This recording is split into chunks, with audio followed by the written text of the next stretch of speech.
In the bustling city of Enugu, known as the Coal City, there lived a young man named Dominic. In his early 20s, he came from a very poor background. Every morning, as early as 6:30 a.m., Dominic would leave his house and head to the main market, where he would push a wheelbarrow until 8 a.m. Afterward, he would rush home to change into his school uniform and head to school. This was his routine every day, from Monday to Sunday.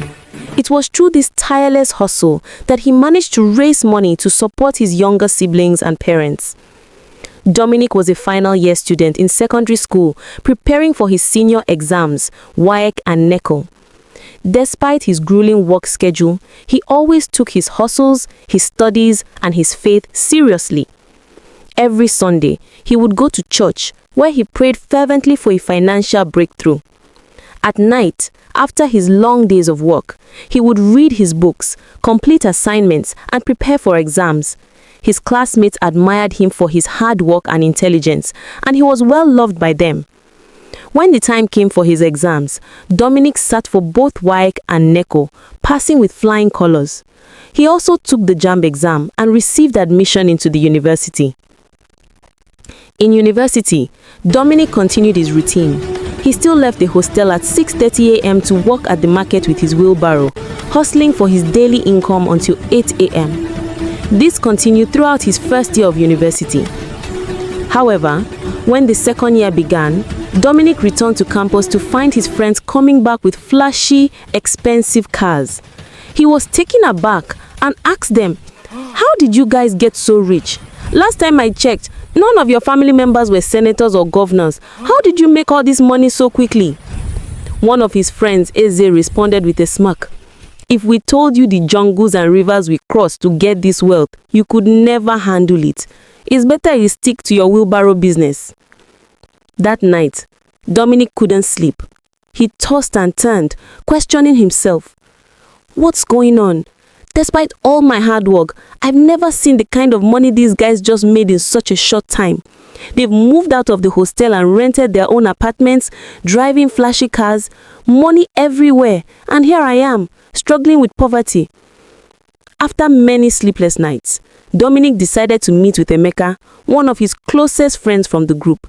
He asked him, "Bro, we've been hustling together for years, and now you guys are all rich, leaving me behind. What's going on? We were supposed to be in this together. Please show me the way. How did you guys make it? Because of the sweetness of honey, no one will spit it out once it's inside their mouth." Emeka hesitated before responding. "We're doing Yahoo, Dominic. That's the secret. Our clients paid us big money during the holidays." Dominic laughed. "Yahoo? The same Yahoo I've been doing with no results? Are you sure about this?"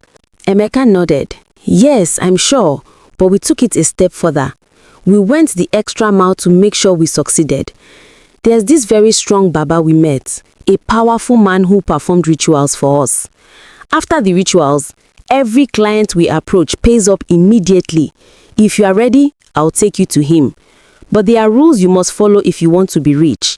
Each person has a different rule depending on what Baba sees in the mirror of the calabash." Dominic was intrigued but confused. What kind of rules are we talking about? Are there any rules stronger than the 10 Commandments in the Bible? Emeka explained further. "For me, the rule is that I can't have children until I die. Any woman who gets pregnant for me will have miscarriage between the 3rd and 4th month. That's what Baba told me." Dominic burst out into laughter. "What kind of rule is this? You are telling me that with all this wealth, the condition is that you can't have children? Does it even worth it, bro?" Despite his laughter, Dominic went home that night and pondered deeply over the conversation. After much reflection, he decided he could never bring himself to do rituals just to make money. He preferred his honest way of hustling and having peace of mind. But things took a dark turn in Dominic's life. His girlfriend came to him, threatening to leave because he was too poor to provide for her needs. She complained that her friends were flaunting the latest iPhone 17 Pro Max, designer watches, and the latest fashions, while she was here, sticking with a man who couldn't even provide for her basic needs. "I need a man who can take care of me," she said. "I'm giving you 1 month to figure things out.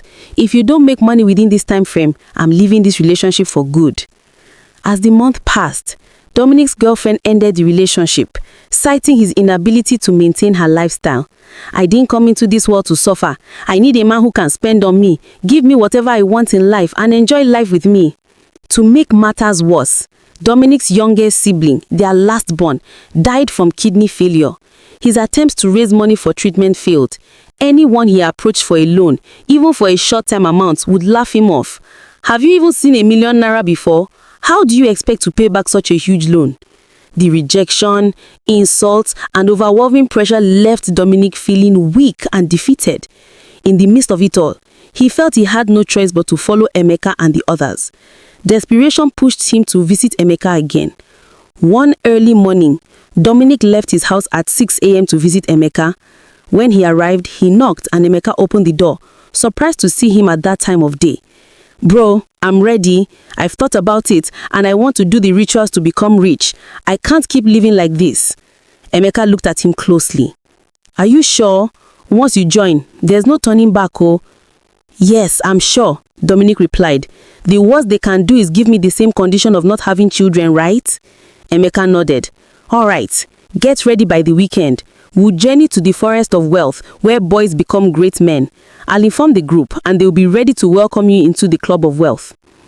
That weekend, Dominic and his 10 friends set out for the forest of wealth, a place where one must cross 3 rivers to reach Baba's temple. After 6 hours of traveling through rivers and thick forest, they finally arrived. Baba greeted them and welcomed them warmly. They introduced Dominic to Baba, saying, "This is our friend. He wants to become rich like us. He has been hustling hard like an elephant, but eating like an ant. Now he wants to walk like an ant so he can eat like an elephant."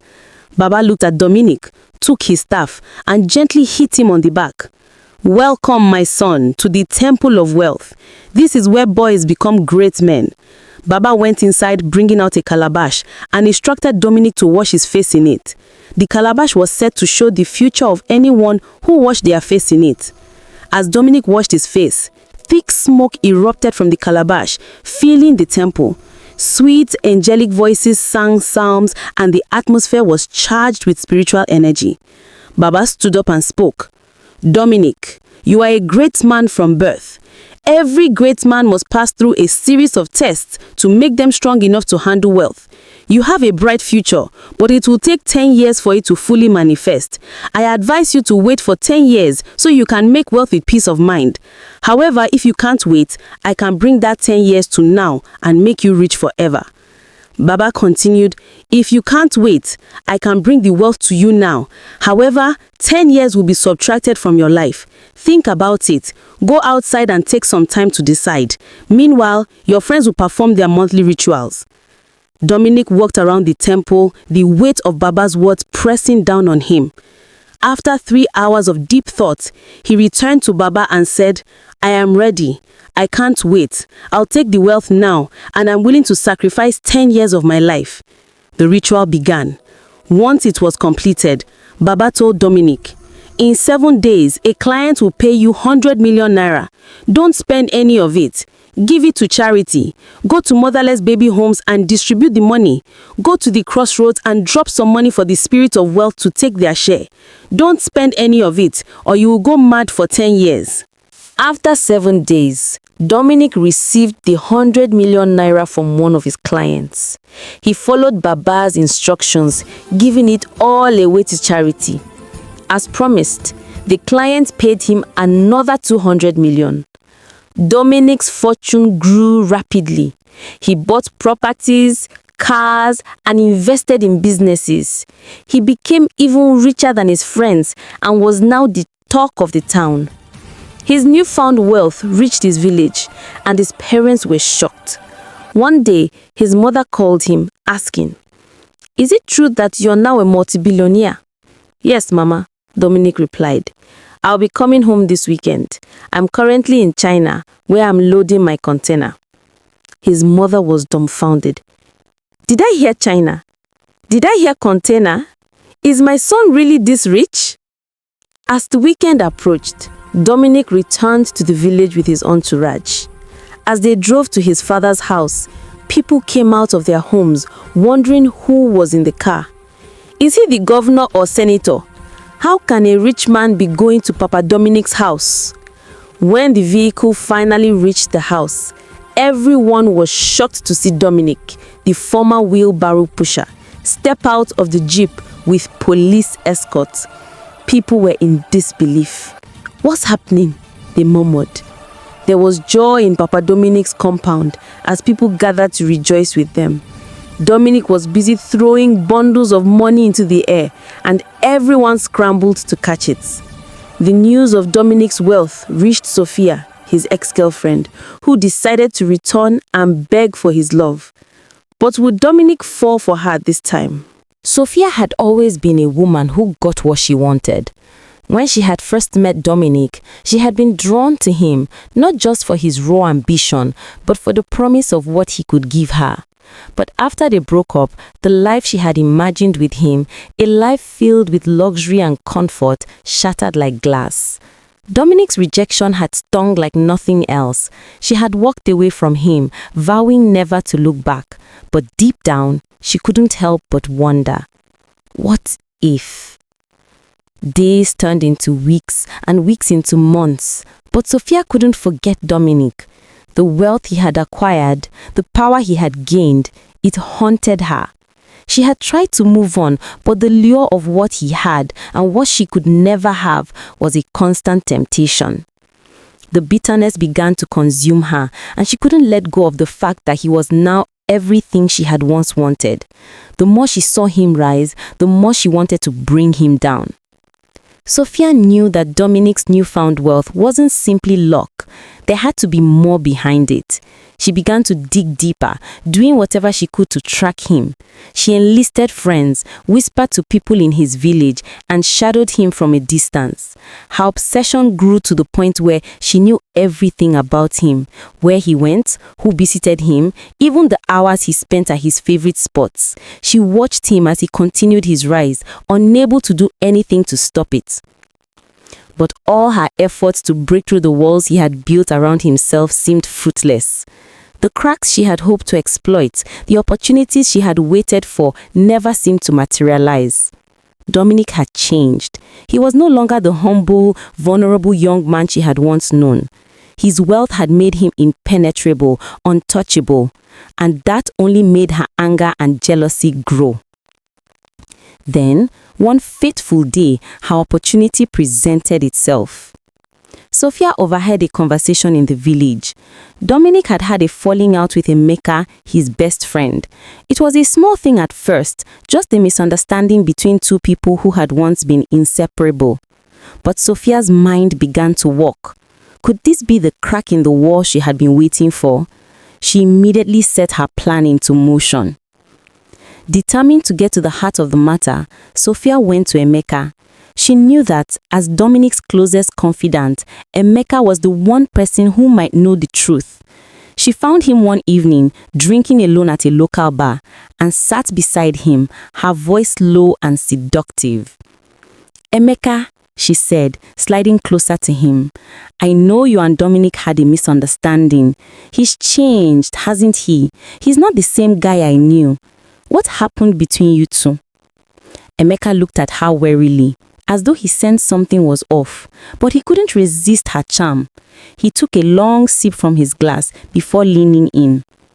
"It's not what you think, Sophia," Emeka muttered. "If you want to know the truth, then I'll tell you. Dominic, he didn't get his wealth through luck. He did something to get it. Something unspeakable." Sophia's heart skipped a beat. This was it. She leaned in closer, listening intently. "He went to a Baba, the one that helps people become rich. He made a deal. But there's a price. Dominic took the wealth without waiting 10 years. Now, every year, he has to follow 2 strict rules. He can't sleep with a woman who is on her period, and he can't sleep with a married woman. That's the price for his fortune. And let me tell you, if he breaks those rules, he will lose everything." Sophia's mind raced. So that's it, the secret to Dominic's wealth. But she wasn't done yet. How can I use this to my advantage? The answer came to her a few days later as she sat in her room preparing for the monthly cycle that had always been a source of frustration for her. This is my chance.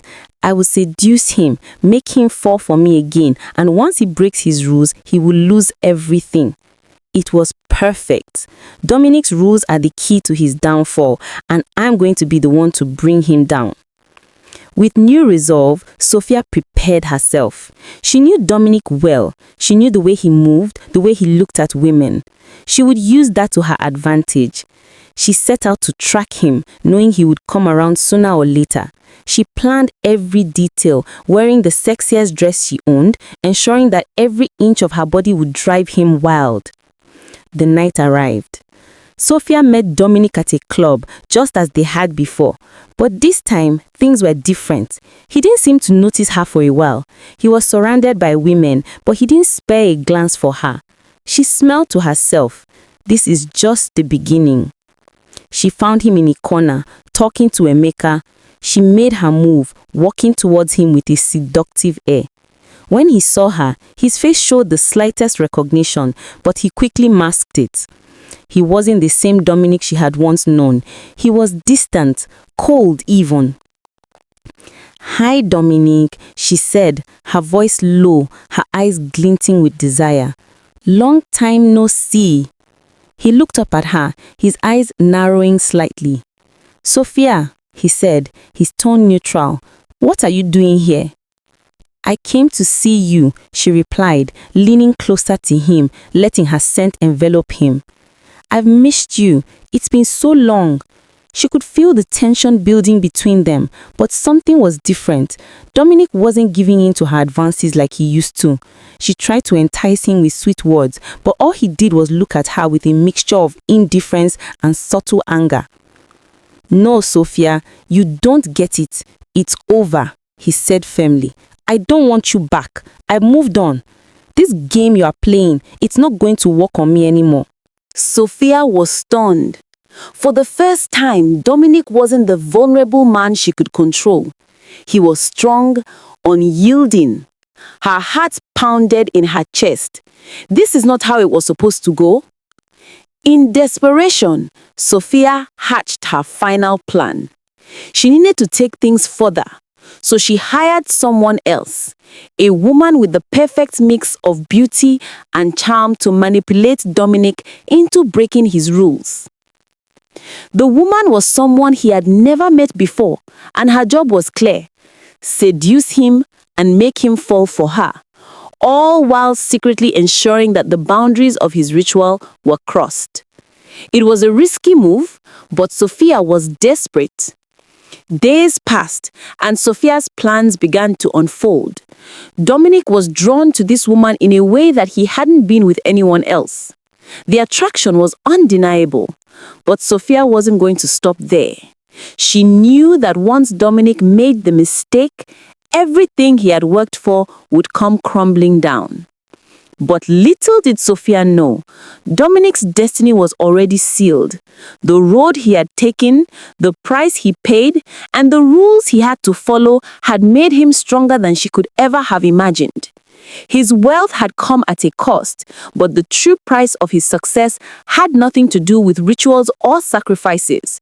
It was the strength of his character, his resilience, and his refusal to let anyone control him. As the circle of betrayal and desire continued to spin, one thing was clear: Sophia's game would soon end in a way she never expected.